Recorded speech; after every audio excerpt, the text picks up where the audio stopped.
Voice unblocked की अगली video में आप सबका स्वागत है। आज हम बात करेंगे स्टैमरिंग क्यों होती है और इसको धीरे-धीरे कैसे ठीक करें। इस वीडियो में मैं कोई स्टोरी नहीं सुनाने वाला हूँ। इस वीडियो में मैं क्लियरली एक्सप्लेन करना चाहता हूँ कि स्टैमरिंग या स्पीच ब्लॉक क्यों होता है और इस प्रॉब्लम को कैसे अप्रोच करना चाहिए।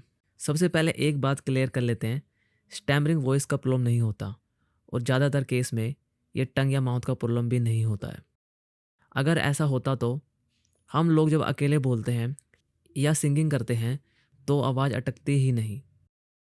तो सवाल ये है, अगर आवाज़ का इशू नहीं है तो प्रॉब्लम कहाँ पे है? प्रॉब्लम होती है कोऑर्डिनेशन में। स्पीच तब स्मूथ होती है जब ये चीज़ें एक साथ काम करें, ब्रेथ, वॉइस और टाइमिंग। और स्टैमरिंग के टाइम ये तीनों चीज़ें सिंक से बाहर हो जाती हैं।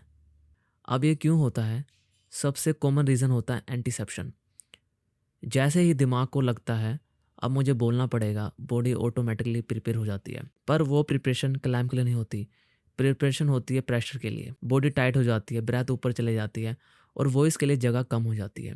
इस कंडीशन में आप बोलना शुरू करते हो पर ब्रेथ और वॉइस रेडी नहीं होती और यहीं पे ब्लॉक आता है।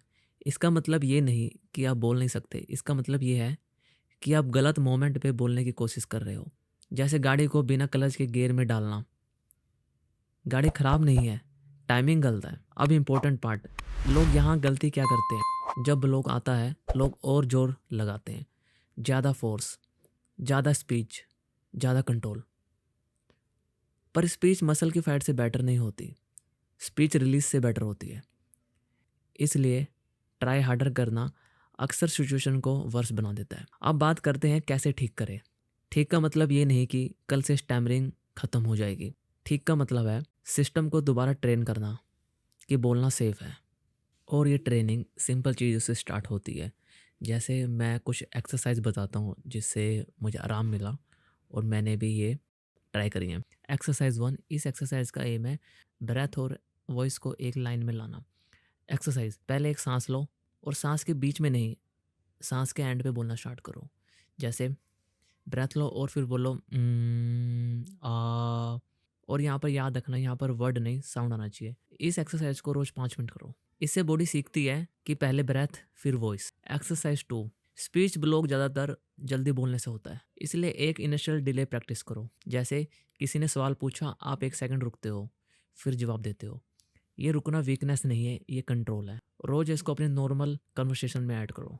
एक्सरसाइज 3, ज़्यादा ब्लॉक कॉन्स्टेंट पे आता क्योंकि बॉडी टाइट होती, इसलिए प्रैक्टिस करो वर्ड्स को सॉफ्ट स्टार्ट से बोलना। जैसे एग्जांपल, मैं, तो मैं को मैं मत बोलो, मैं को बोलो मैं, मतलब उसका जो फर्स्ट वर्ड है उसको लंबा दो। इससे बॉडी को वार्निंग मिल जाती है और वॉइस को स्पेस मिलता है और अगला वर्ड स्मूथली बाहर आता है।